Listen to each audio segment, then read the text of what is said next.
alors je réalise enfin cette vidéo qui m'avait été demandée au tout début quand j'ai commencé ma formation avec l'école ENA et MNC, donc il y a à peu près plus d'un an maintenant. J'avais eu pas mal de questions auxquelles j'avais plus ou moins répondre selon les questions, mais pour mon retour global d'expérience, je voulais évidemment prendre le temps de finir cette formation pour pouvoir vous en parler au mieux. Alors, pour commencer déjà, l'école ENA et MNC, qu'est-ce que ça veut dire? C'est une école de naturopathie appliquée et des médecines non conventionnelles. Donc peut-être pour commencer cette vidéo, je pourrais vous expliquer comment j'ai découvert cette école, parce qu'en fait on sait qu'il y a énormément, mais vraiment énormément de formations proposées quand on regarde sur internet, mais pas toutes les formations ne se valent.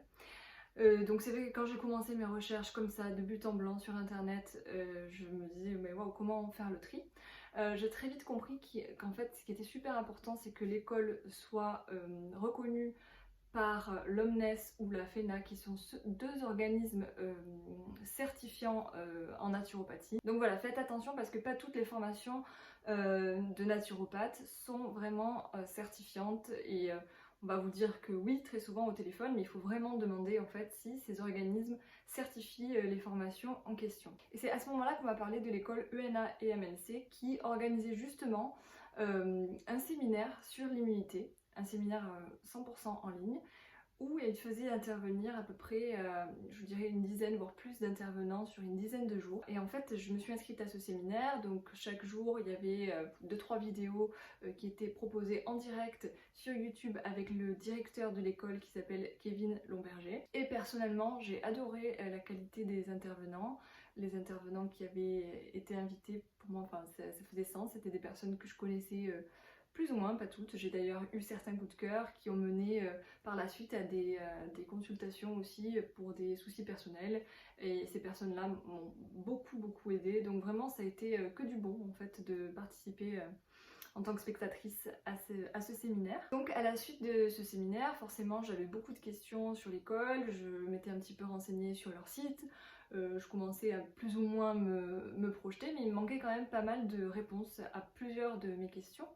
Et il se trouve que quelques jours après ce séminaire, Kevin Lomberger, donc encore une fois le directeur de l'école, a organisé un live où en fait il répondait aux questions qu'on pouvait avoir sur les formations qui sont proposées dans cette école. Donc il faut savoir que c'est une des rares écoles en France à proposer un cursus de naturopathie animale en plus de un cursus en naturopathie humaine. Et je trouve ça vraiment intéressant. Donc personnellement j'ai choisi de me former en naturopathie humaine. Et j'ai choisi le cursus en ligne parce que vous pouvez aussi réaliser cette formation en présentiel directement à l'école. École qui se trouve dans le Jura, près de Dole, petite ville très jolie d'ailleurs. J'ai donc regardé cette vidéo avec beaucoup d'attention et d'intérêt, j'ai pris des notes et j'avais encore quelques questions suite à ça, donc je me suis dit je vais appeler. Et j'ai beaucoup aimé en fait les personnes que j'ai eues au téléphone à chaque fois, je trouvais que c'était des personnes très agréables. Et j'ai pu m'entretenir avec le directeur et c'est vrai que ça a été un coup de cœur humain, on va dire, de personne à personne qui a rajouté un vrai plus dans mon choix. Donc si j'ai choisi la formation en ligne plutôt qu'en présentiel, c'est que ça me correspondait plus à tout niveau.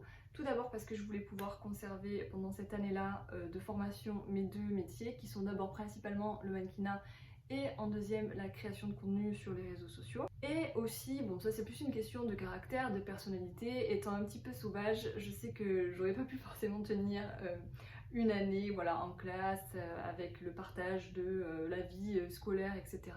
Mais aussi être voilà, tous les jours assise de 9h à 17h etc. C'est un rythme que j'ai perdu depuis le temps et que j'aurais pas voulu retrouver, donc c'est pour ça que le cursus en ligne me correspondait parfaitement. Donc ce qu'il faut savoir aussi par rapport à la formation en ligne, c'est que oui, du coup on reçoit les cours en ligne, tout se fait principalement en grande majorité en ligne, mais il y a quand même des semaines de présentiel. On peut se demander pourquoi j'ai choisi une formation dans le Jura en habitant Marseille, et je vais pas vous cacher que les 2 fois où j'ai dû du coup aller faire mes stages pratiques, je me suis quand même reposé la question, un peu la flemme d'aller aussi loin entre guillemets, et en fait voilà, je me suis dit c'est vraiment un coup de cœur que j'ai eu pour l'école, que ça soit le coup de cœur humain, mais le coup de cœur aussi autour de la philosophie. C'est l'école sur laquelle je me suis le plus renseignée, qui m'a le plus, qui me correspondait en tout point, donc je me suis dit fonce, parce qu'effectivement ça peut prendre pas mal de temps de faire les recherches sur les nombreuses formations en ligne, déjà juste de faire le tri. Je me suis juste dit, je sais que j'ai envie de faire ça, je fonce. Et il faut dire aussi que prenant avec mon métier énormément le train, je me disais juste pour ces semaines de stage, je prendrai le train. Sauf que là, je n'ai jamais pris le train pour cette formation. La première fois, j'y suis allée avec mon copain et en camping-car. Donc on était sur une aire de camping. Et la deuxième fois, j'y suis allée toute seule avec ma petite voiture. Et du coup, c'était à peu près à bien 6h, 7h de route. Je n'avais jamais fait un tel trajet, donc c'était déjà une expérience personnelle. Et oui, sur le moment, je me suis dit, mais waouh, pourquoi tu as choisi une école aussi loin? Et ce qu'il faut savoir aussi, c'est que la plupart, ou l'écrasante majorité des élèves dans ma classe venaient aussi de partout en France, et j'ai même envie de dire partout dans le monde, mais, parce que d'ailleurs, il y avait des personnes françaises et pas que, qui vivaient dans d'autres pays et qui sont juste venus pour faire les stages en présentiel. Pour en dire un peu plus sur le squelette de la formation, pour moi je le résumerai en 4 points à retenir. Donc c'est qu'un cursus de 1 an en ligne, des cours en visio, des semaines de stage pratique, donc 2 fois 2 semaines de stage pratique, et en 4e point, 3 rapports clinica, ou aussi appelés anamnèses, qui sont à rendre et qui font partie intégrante de la validation ou non du cursus. Donc vraiment, ces 4 points-là sont à retenir.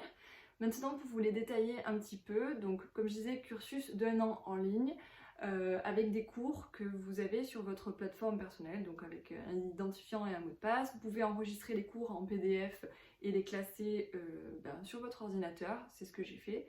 Personnellement, moi j'ai choisi d'aller dans l'ordre des cours, tels qu'ils étaient présentés en fait sur la plateforme, mais je sais que certains élèves ont préféré aller vraiment selon leurs envies, peu importe, tant que effectivement vous lisez tous les cours. Il y a aussi des petits quiz, il n'y en a pas énormément, mais en fait oui, il y a quelques petits quiz en fin de bloc, on va dire, pour valider un petit peu vos connaissances, résumer, mais c'est pas du tout des quiz qui sont, si vous voulez, même si vous vous plantez sur les quiz, vous aurez l'occasion du coup de les refaire peut-être plus tard. C'est vraiment pour vous. Les cours en visio, il y en a environ 2 fois par mois à peu près. C'est principalement des cours de physiologie, anatomie, mais aussi un peu de biochimie. Vraiment, je dis principalement, mais après on a eu d'autres cours aussi. On en a demandé un petit peu d'autres selon les sujets qu'on aurait voulu aborder et qui n'avaient pas été proposés par la formation. Et l'école s'est montrée vraiment très réceptive et s'est adaptée à nos envies et à nos attentes. Je parle vraiment ça pour les derniers cours qu'on a eu. Sinon, ce qu'il y a à retenir, c'est principalement physiologie, anatomie. Je trouve que c'est quand même assez poussé, ces cours-là. Bien sûr, vous avez les cours sur le PDF, mais le cours là, c'est l'occasion de réviser ça avec le prof, mais aussi de pouvoir poser vos questions en direct. Et il dure à peu près, il dure 2 heures. Une visio dure 2 heures. Pour vous parler des stages pratiques, les 2 fois 2 semaines, ils sont obligatoires. Donc c'est obligatoire, même si on a choisi du coup ce cursus en ligne pour diverses raisons qui nous sont propres, il est obligatoire d'être présent ou présente sur les stages pratiques. Et de toute façon, c'est vraiment, je crois, ce que j'ai préféré dans la formation, dans le sens où c'est vraiment lors de ces cours pratiques qu'on se sent devenir naturopathe, puisque ça apporte vraiment du concret. Alors, il y a vraiment plusieurs types d'outils qui nous ont été présentés en fait par l'école. Je pense qu'on était tous d'accord pour dire ça, qu'on a vu vraiment pas mal de choses. Et donc pour vous donner quelques exemples, on a eu un cours d'aromathérapie, une base, iridologie aussi, kinésiologie. Sur la géobiologie aussi, sur le magnétisme, on a eu 3-4 journées de cours différentes sur les massages, massage californien, le massage assis, le massage des viscères. C'est vrai que voilà, ça peut aussi donner envie de continuer des formations aussi. Enfin, on peut avoir envie à l'issue de ce stage pratique de faire des spécialisations, de faire d'autres stages pour approfondir les connaissances rapides qu'on a lors de stages pratiques. Par exemple, moi je sais que les cours de massage, ça m'a beaucoup plu. Pas que parce qu'on avait une prof vraiment exceptionnelle, Sarah, mais aussi parce que je pense que c'est quelque chose que j'aimerais bien avoir en complément de ma formation naturopathe. Donc bien sûr il existe un tas de techniques de massage différentes, je ne sais pas trop encore aujourd'hui ce que j'aimerais faire ou non, mais voilà, je veux dire ça peut vraiment déclencher des coups de cœur, etc. Et aussi vous êtes avec d'autres élèves et c'est le moment de pouvoir échanger, partager, et enfin, sur la naturopathie de façon générale, mais aussi sur les anamnèses qui sont à rendre. Donc voilà, pour vous parler de ce point-là, les anamnèses en fait ce sont des bilans de santé qu'on va faire à nos consultants. Donc c'est vraiment la base et le cœur du métier de naturopathe. En fait, les premières consultations que vous faites avec un ou une naturopathe, ça dure environ 1h30 et du coup, le naturopathe fait avec vous ce qui s'appelle votre bilan de vitalité en vous posant vraiment pas mal de questions. C'est pour ça que ça dure 1h30 et donc en fait l'anamnèse complète qu'on doit rendre, elle est quand même beaucoup plus poussée que ça puisqu'il faut avoir 3 consultants cobayes donc pour rendre ces 3 anamnèses là. Donc les interroger, rapporter leurs réponses et ensuite la deuxième partie c'est vraiment de faire une analyse entre les liens potentiels de ce qui se passe dans le corps, donc le lien entre différents systèmes, que ce soit le système respiratoire, le système endocrinien, le système neurologique, etc. Essayer de comprendre en fait comme une enquête, un petit peu Sherlock Holmes, et c'est ça qu'on doit vraiment écrire et rapporter, et vraiment c'est le plus long, le plus gros de ce qu'on nous demande dans cette formation. Ça faisait déjà rien que ça, des pages et des pages. Et en fait, on doit d'abord envoyer ça pour validation et pour les 3 rapports. Et une fois que c'est validé par les profs, par les correcteurs, on peut passer à une autre partie. Et cette autre partie, c'est les conseils qu'on donnerait, propres à chaque consultant, évidemment, donc des conseils ciblés et des conseils aussi justifiés en expliquant tout, la posologie, le pourquoi du comment, pourquoi on choisit de conseiller par exemple telle plante, tel complément, tel outil, on va dire. Et donc ça doit être justifié. Et ça aussi c'est envoyé en bloc 2 du coup au prof correcteur. Et si ce bloc 2 est validé, donc à nouveau ce bloc 2 se fait pour les 3 consultants cobayes, dans ce cas-là, il y a un bloc sur 3 qui est tiré au sort. Et pour ce dernier consultant donc tiré au sort, on refait en fait une consultation avec cette personne et on voit un mois, voire plus après, les conseils qu'on a donnés, s'ils ont déjà été appliqués par la personne, les bénéfices qu'elle en a tirés ou non. C'est ça aussi qu'on doit rapporter. Donc franchement, le bloc 3, c'est ce qui est entre guillemets le plus facile puisque finalement vous ne faites que rapporter les propos de votre consultant, mais vraiment le bloc 1 et le bloc 2 c'est ce qui prend généralement de plus de temps. Bon, franchement j'ai passé énormément de temps sur ces blocs là et ouais c'était dense.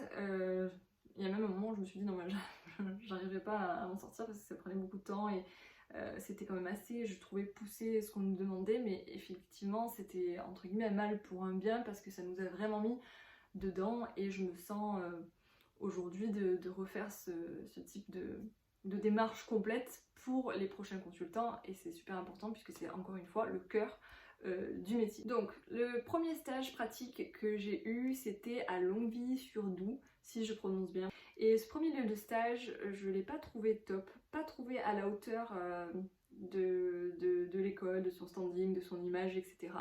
Mais heureusement, le deuxième stage que j'ai fait a eu lieu dans un château, dans un super domaine arboré. Et là, clairement, ça n'avait rien à voir en termes de lieu, d'énergie, tout. Et ça correspondait un peu plus au standing de l'école, au budget investi dans la formation aussi, hein, il faut dire. Donc voilà, les personnes qui s'inscriront aujourd'hui pour la formation iront faire les stages pratiques ou si vous êtes en présentiel, feront le cursus en présentiel dans ce château qui s'appelle le château Grévy et qui est situé à Mont-sous-Vaudrey. Pour parler un petit peu de l'équipe pédagogique maintenant, donc comme je disais, j'ai beaucoup aimé la personnalité, la sensibilité de Kevin, le directeur. Pour les autres membres de l'équipe pédagogiques, je les ai trouvés très disponibles, toujours très agréables, que ce soit au téléphone ou en vrai. Et de façon générale, l'école est vraiment dans une démarche d'amélioration constante. Et j'ai trouvé qu'on pouvait leur faire part de nos avis facilement. Et voilà, ils étaient dans une quête d'amélioration. Et ça, c'est une très bonne chose. Si je dois vous parler maintenant des points forts et des points faibles de la formation, vite fait comme ça, globalement. Pour les points forts, pour moi, ça sera la présentation d'un grand nombre d'outils naturopathiques. Et comme je disais, beaucoup d'élèves ont fait le même retour. On peut vraiment dire que les cours, etc., c'est très vaste. On voit beaucoup de choses. Donc c'est plein de petites notions comme ça qui s'implantent en nous. Ensuite, c'est à nous de les creuser ou non, d'y prêter attention ou de s'en servir en consultation ou non. Mais en tout cas, on les a vus et c'est une très bonne chose. Le fait que les stages pratiques, enfin qu'il y ait des stages pratiques, pour moi ça a été un vrai plus comme je l'expliquais, on se sent vraiment devenir naturo à ce moment-là. Pour les points faibles, je dirais que certains PDF, certains cours ne sont pas tout à fait digestes, que ça soit parce qu'ils sont vraiment très longs, qu'ils font plusieurs centaines de pages, ou alors parce qu'ils ne sont pas forcément clairs, qui donnent pas forcément envie. Enfin voilà, en termes de structure, ça manque des fois de clarté, quelques doublons de pages, quelques fautes de frappe par-ci par-là. Bon, je vous dis ça vraiment pour vous donner un côté point faible et aussi parce que je suis très picky. J'en ai parlé au directeur, mais voilà, c'est vraiment rien de grave. Maintenant je vais passer à la réponse à vos questions, puisque je vous avais demandé sur Instagram si vous aviez des questions par rapport à la formation. Donc la première question était: quelles sont les épreuves finales? Donc il n'y a pas forcément d'épreuve finale, c'est plus, j'allais dire, un contrôle continu, puisque en plus de vos cours, en plus des stages pratiques, vous devez travailler sur vos rapports cliniques assez régulièrement pour pouvoir rendre, j'allais dire, en temps et en heure, le bloc 1, le bloc 2 et le bloc 3. Quand je dis en temps et en heure, c'est que du coup, je ne me rappelle plus précisément des mois, mais vous avez peut-être 3-4 mois pour rendre le bloc 1, 3-4 mois pour rendre le bloc 2, et voilà, les 2 derniers mois à peu près, hein, pour rendre le bloc 3. Donc c'est vraiment ça qui va valider votre formation, en plus de la présence au cours en visio et la présence stage pratique et le fait d'avoir lu la totalité des cours proposés sur la plateforme. Est-ce possible de suivre la formation en étant en 35 heures? Alors je sais que certaines personnes le faisaient, parce que c'est tout l'avantage d'une formation en ligne, c'est de pouvoir continuer son travail. L'école conseille en fait de faire 2 heures d'études par jour. Personnellement, j'ai jamais réussi à faire une semaine complète en étudiant 2 heures par jour. Ça a l'air peu comme ça, 2 heures par jour, mais l'air de rien, se trouver ce temps-là, se canaliser, s'y mettre et rester concentré pendant 2 heures, alors que on a tous d'autres métiers à côté, c'est pas forcément évident et ça prend peut-être plus de temps que ce qu'on peut imaginer. En gros, les 2 heures par jour, c'est vraiment une référence de ce qu'il faudrait faire, mais je sais qu'on est énormément à ne pas y arriver, donc après chacun s'adapte en fonction de son emploi du temps. Ensuite, la prochaine question, c'était le nombre d'heures que tu y as consacré par semaine, donc du coup j'ai répondu déjà à cette question juste là. Les stages pratiques sont-ils obligatoires? Donc oui, c'est ce que j'expliquais, ils sont obligatoires. Des moyens de les suivre à distance, bah, du coup, non, puisqu'ils sont vraiment obligatoires en présentiel. Comment exercer, se faire une patientèle quand on n'a pas un compte Instagram d'influenceur? Ben, je dirais que cette question est rigolote. Et qui en fait, il faut faire exactement ce que j'ai fait pour avoir un compte Instagram influenceur, c'est-à-dire passer des heures, mais des heures à m'occuper de ma plateforme, de mon compte, et ce depuis vraiment de nombreuses années déjà. En fait, il n'y a pas de recette miracle ou surprise. J'ai investi un temps énorme sur mon compte Instagram au fil des dernières années, et j'ai investi encore du temps et de l'énergie. Et je pense que c'est vraiment le cas pour tout, en fait, même sans avoir un compte d'influenceur, influenceuse, peu importe. Quand on se lance dans un projet comme ça, naturopathie ou autre, il va falloir aussi se mettre un minimum à communiquer pour développer en fait son entreprise. Et ça, tout le monde doit passer par là sur la communication. Et je pense qu'il n'y a pas de secret, c'est voilà, du temps, de l'investissement, d'énergie, parfois d'argent. Voilà. Aborde-t-il les pathologies graves qui nécessitent la médecine traditionnelle?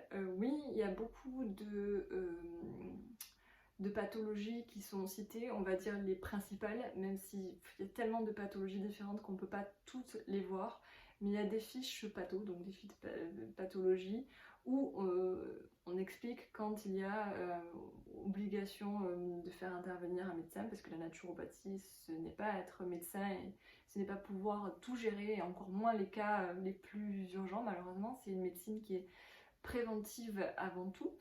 Donc je trouve que le rapport de l'école à la médecine traditionnelle, on va dire à la médecine allopathique, est très sain.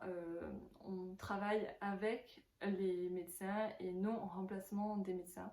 Et c'est vraiment une valeur et des notions que l'école euh, ont vraiment en eux et transmettent aussi très régulièrement. En conclusion, je dirais qu'il y a vraiment autant d'avis que d'élèves, ça c'est certain. J'ai entendu de tout, des personnes qui étaient neutres, des personnes qui étaient complètement enchantées par l'école, des personnes qui avaient été déçues.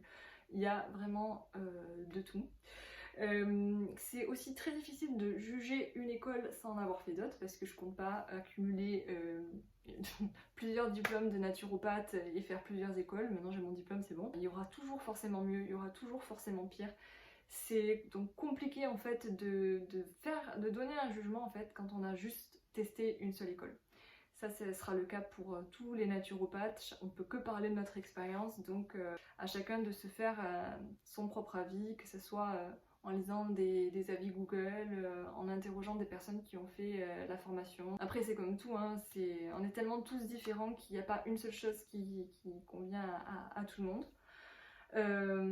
Après c'est sûr que je pense que ça reste intéressant à plusieurs niveaux de privilégier une école qui soit près de chez soi, donc c'est pas ce que j'ai fait, dans le sens où que ce soit d'y aller en train, en voiture, de se loger à proximité de l'école. Moi j'avais pris un Airbnb la deuxième fois, puisque la première fois j'ai dormi en camping-car du coup. Ce que je veux dire c'est que ça rajoute des frais qui peuvent être conséquents, que ce soit le train ou l'essence, les péages si on y va en voiture, le Airbnb pour les 2 semaines. C'est vraiment à prendre en compte et c'est sûr que ça me semble plus sage, plus facile de privilégier une école qui soit à côté de chez soi, mais après on choisit pas une école juste parce qu'elle est à côté. C'est tellement plus complexe et vaste que ça, que c'est à chacun de faire selon ce qu'il souhaite. Voilà pour cette vidéo, j'espère qu'elle vous aura apporté pas mal d'informations. N'hésitez pas si vous avez des questions en commentaire sous cette vidéo YouTube, ou alors je serai sûrement plus réactive directement sur mon compte Instagram Chloé Tesla. Je vous dis merci d'avoir regardé cette vidéo et à très bientôt.